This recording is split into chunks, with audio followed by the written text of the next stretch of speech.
ওই ফজলুর রহমান ফজু পাগলা যাকে নমিনেশন দেওয়া হয়েছে, ও বলেছে হাসিনের রায় মানি না। কারণ কি? বলতেছে যে আদালতের রাজাকারের বিচার হয় ওই আদালতের বিচার আমরা মানি না। আমরা পরিষ্কার করে বলতে চাই, যে আদালতের রাজাকারের বিচার হয়েছে ওই আদালতের হাসিনের রায় হলো তুমি মানো না, এটা আওয়ামী লীগের লোকও বলার সাহস পায়নি। অথচ বিএনপি পরিচয় দিয়ে বিএনপির এমপি প্রার্থী হয়ে এমন বক্তব্য দিল। আমাদের বগুড়ার কৃতি সন্তান তারেক রহমানকে বলি, এটা আপনাদের দলীয় বক্তব্য কিনা পরিষ্কার করবেন। যদি হাসিনার রায়কে আপনারা প্রত্যাখ্যান করেন, এই জাতি আপনাদের বয়কট করতে বাধ্য হবে। আর যদি এটা ফজু পাগলার মন করা বক্তব্য হয়, তাকে জাতির কাছে ক্ষমা চাইতে বলেন। যদি ক্ষমা না চাই, এই জাতি তাকে জুতো পিটা করতে বাধ্য হবে। আমরা দলমত রাজনীতি বুঝি না। স্বৈরাচার হাসিনের পক্ষে যেই দাঁড়াবে, আওয়ামী লীগকে পুনর্বাসনের যারা চেষ্টা করবে, তাদের বিরুদ্ধে আমাদের লড়াই সংগ্রাম চলবে। পিতামাতার সঙ্গে ভালো ব্যবহার করতে হবে।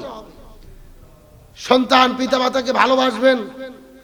দেশের যারা পরিচালক রয়েছেন, যেই রকম পরিবারের প্রধান পরিবারের সদস্যদেরকে আগলিয়ে রাখা দায়িত্ব, ইউনিয়ন পরিষদের যারা চেয়ারম্যান ও ইউনিয়ন পরিষদের জনগণকে দেখে রাখা দায়িত্ব, এমপিদের দায়িত্ব এলাকার মানুষের সুখে দুঃখে পাশে দাঁড়ানো। একই রকম রাষ্ট্রের রাষ্ট্রপতি প্রধানমন্ত্রী যারা, তাদেরও দায়িত্ব দেশের জনগণের বিপদে পাশে দাঁড়ানো। কথা বলেন ঠিক কিনা? এরকম প্রত্যেকে দায়িত্ব রয়েছে। রাসূল হাদিসের মধ্যে বলেছেন প্রত্যেকে দায়িত্বশীল, আর প্রত্যেকের দায়িত্ব ব্যাপারে হাসরের ময়দানে আল্লাহ তাআলা জিজ্ঞেস করবেন। সুবহানাল্লাহ বলেন। এখন আল্লাহ তাআলা আপনাকে দায়িত্ব দিলেন, আপনি দায়িত্ব গ্রহণ করলেন, দেশের মানুষকে দেখে রাখবেন, ভালো মন্দ বিপদে তাদের পাশে দাঁড়াবেন। এখন আপনি যদি বিপদে পড়ে দেশের জনগণকে রেখে দেশ ছেড়ে পাইলে চলে যান, এটা কি রাষ্ট্রপতির গুণ হতে পারে? জোরে বলেন, হতে পারে? যারা বলেছিলেন যে আমরা কখনো পালাই না, তারা কি বর্তমানে পালাইছে না আছে? কথা কন না কে? এমনকি দলের নেতা কর্মীকে পর্যন্ত বলে নাই, পালিয়ে চলে গেলেন। ডক্টর ইউনূস সরকারকে ধন্যবাদ দেই। 2000 ছাত্র জনতাকে যারা হত্যা করেছেন, আশুলিয়াতে 6 জন ছাত্রকে হত্যা করে আগুন দিয়ে যারা পুড়িয়ে বিদায় করে দিয়েছেন, ছোট শিশু বাচ্চাকে হেলিকপ্টার থেকে গুলি করে যারা হত্যা করেছে, ওই স্বৈরাচার হাসিনের বিরুদ্ধে ফাঁসির রায় হয়ে গেছে। আলহামদুলিল্লাহ বলেন। তবে আমরা বলি, এই রায় শুধু রায় নয়, এটা বাংলাদেশের মানুষ কার্যকর দেখতে চায়। যে আদালত হাসিনে তৈরি করেছিলেন, আলেমদেরকে ফাঁসি দিলেন, আল্লাহর কি খেলা, আজকে ওই আদালতেই আল্লাহ তার ব্যাপারে ফাঁসি রায় দিয়ে দিল। এগুলো কার ফয়সালা? আল্লাহ বলেন অমাকারু আমাকার আল্লাহ আল্লাহু খায়রুল মাকিরিন। তারাও ষড়যন্ত্র করে, আল্লাহ কৌশল অবলম্বন করে। কার কৌশল বিজয়ী হয়? আল্লাহ বলেছেন ইয়াকিদুনা কায়দা ওয়া কিদু কায়দা। তারাও কায়দা কৌশল করে, আল্লাহরও কিছু কায়দা কৌশল। কিন্তু কোরআনের পাখি আল্লামা সাঈদী, তার বিরুদ্ধে যখন রায় হলো, আমাদের এই বগুড়া শাহজাহানপুরে, আমাদের এই মাটিতে মা বোনেরা জীবন দিয়ে শহীদ হয়ে ঘুমিয়ে আছে। আল্লামা সাঈদীর রায়ের পরে 170 জন মানুষ জীবন দিল। অথচ হাসিনের রায়ের পরে মানুষ জীবন তো দেওয়া দূরের কথা, একটা কুকুরও রাজপথে নামেনি। কথা কোন লাগা? একটা কুকুরকেও খুঁজে পেলাম না। এত জনপ্রিয় নেত্রী, আর আল্লামা সাঈদীর জন্য 170 জন মানুষ জীবন দিল। তার মানে বোঝা যায় স্বাধীনতার পরে বাংলাদেশের সবচেয়ে জনপ্রিয় ব্যক্তি কোরআনের পাখি শহীদ আল্লামা দেলোয়ার হোসেন সাঈদী।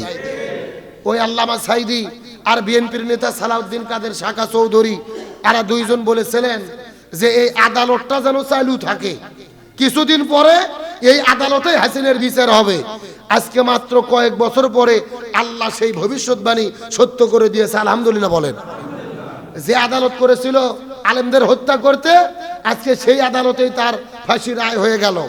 অনেকেই মানবতার কথা বলতেছে যে মহিলা মানুষকে ফাঁসি দেওয়া ঠিক না, একে মাফ করে দেওয়া দরকার। স্বৈরাচার হাসিনা মহিলা হলে কি হবে? ও পুরুষ ফেল। কথা বল না গা? ও ফিরাউন নমরুদকে হার মানাইছে। 2000 ছাত্র জনতাকে হত্যা করেছে, শিশু বাচ্চাকে ছাড় দেয়নি, হত্যা করে মানুষকে আগুনে পুড়াইছে। আর আপনারা মানবতার কথা বলতেছেন। তবে বাংলাদেশের আইনে আছে, একটা মহিলার ফাঁসি মওকুফ হতে পারে তখন যদি সে গর্ভবতী হয়। জোরে বলেন, কি হয়? এখন শেখ হাসিনা যদি প্রেগন্যান্ট হয়, গর্ভবতী হয়, তাহলে বাংলাদেশের আইন দিয়ে ও মাপ পেতে পারে। আসার জন্য কিন্তু বলিনি, বাংলাদেশের আইনের কথা বলতেছি। যদি মহিলা গর্ভবতী হয় তাহলে ফাঁসি দেওয়া যাবে না, মাপ পেতে পারে।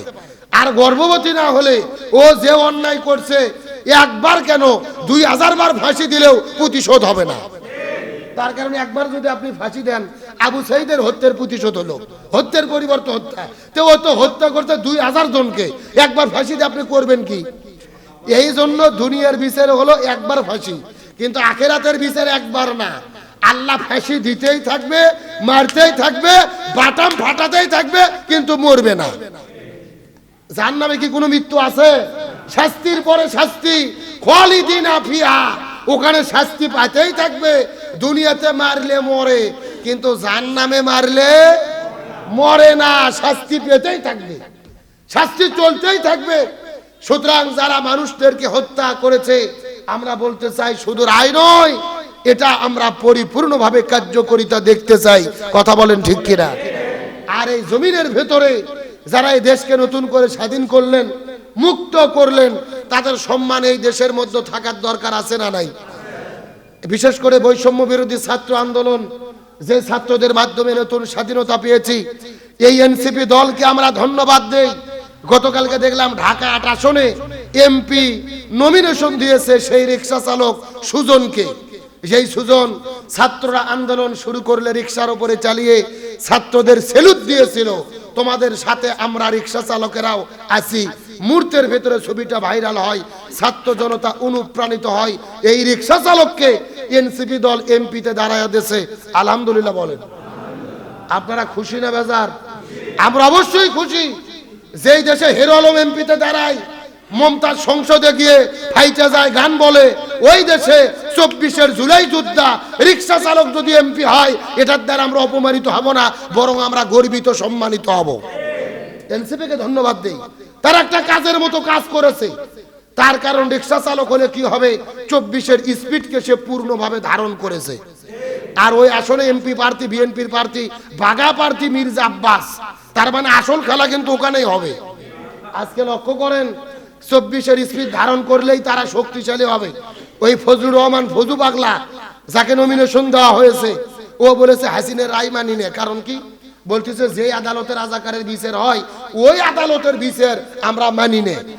আমরা পরিষ্কার করে বলতে চাই, যে আদালতের রাজাকারের বিচার হয়েছে, ওই আদালতের হাসিনের রায় হলো তুমি মানো না, এটা আওয়ামী লীগের লোকও বলার সাহস পায়নি। অথচ বিএনপি পরিচয় দিয়ে বিএনপির এমপি প্রার্থী হয়ে এমন বক্তব্য দিল। আমাদের বগুড়ার কৃতি সন্তান তারেক রহমানকে বলি, এটা আপনাদের দলীয় বক্তব্য কিনা পরিষ্কার করবেন। যদি হাসিনার রায়কে আপনারা প্রত্যাখ্যান করেন, এই জাতি আপনাদের বয়কট করতে বাধ্য হবে।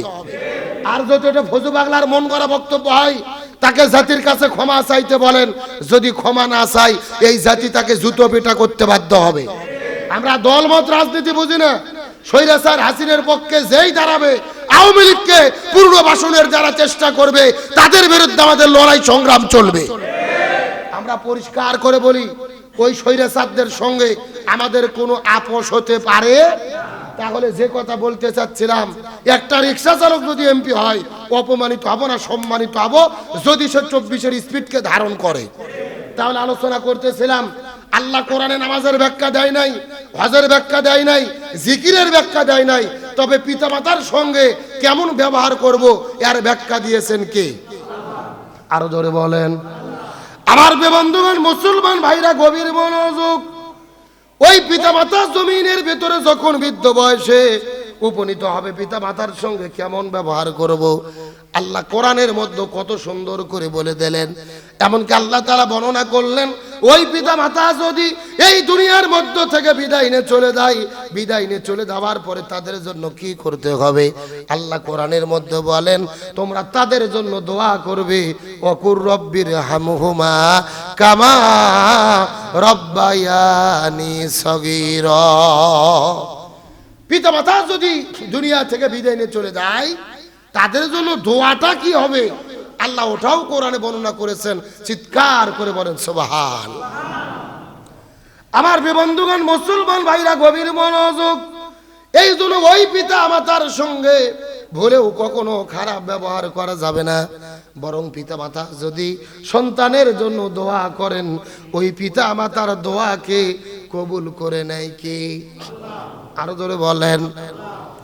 বিখ্যাত কিতাব মুস্তাদরাক হাকিমের মধ্যে এসেছেন, আমার নবীজি বর্ণনা করে বলেছেন, বনি ইসরাইল জামানার ভেতরেই একটা বৃদ্ধ মা সন্তানের জন্য দোয়া করেছিলেন, ও আল্লাহ আপনার কাছে দোয়া করি আমার সন্তানকে বেশি বেশি ইবাদত করার মতো তৌফিক দিয়ে দেন, বেশি বেশি ইবাদত করার মতো সুযোগ দিয়ে দেন।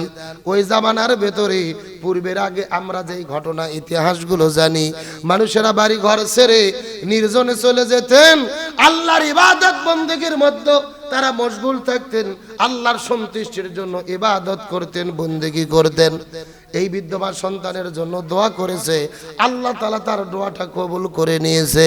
এই বৃদ্ধর যুবকটা বাড়ি থেকে বের হওয়ার পরে নৌকার মধ্যে রওনা করলেন। সাগরের মাঝখানে বিশাল একটা পাহাড় আছে, ওই সাগরের মাঝখানে ওই পাহাড়ের মধ্যে তিনি ইবাদত করার জন্য চলে গেলেন। আল্লাহর ইবাদত করে, নফল নামাজ পড়ে, কোরআনের তেলাওয়াত করেন, কিন্তু তাদের ভেতরে তার কাছে যতটুকু খাদ্য ছিলেন, খাবার শেষ হয়ে গেল। তিনি মনে মনে চিন্তা করলেন, আমি সাগর পাড়ি দিয়ে খাবার নেওয়ার জন্য বাড়িতে যাব নাকি আল্লাহর ইবাদত করব, বন্দেগী করব। কিন্তু ইবাদতের ভেতরে এত বেশি আনন্দ পেয়ে গেছে, এত বেশি মনের মধ্যে মজা পেয়ে গেছে, এই জন্য তিনি পাহাড় ছেড়ে সাগর পাড়ি দিয়ে বাড়িতে আসতে চায় না। তিনি আল্লাহর ইবাদত করার জন্য ওই জায়গার মধ্যেই তিনি মাশগুল হয়ে গেলেন।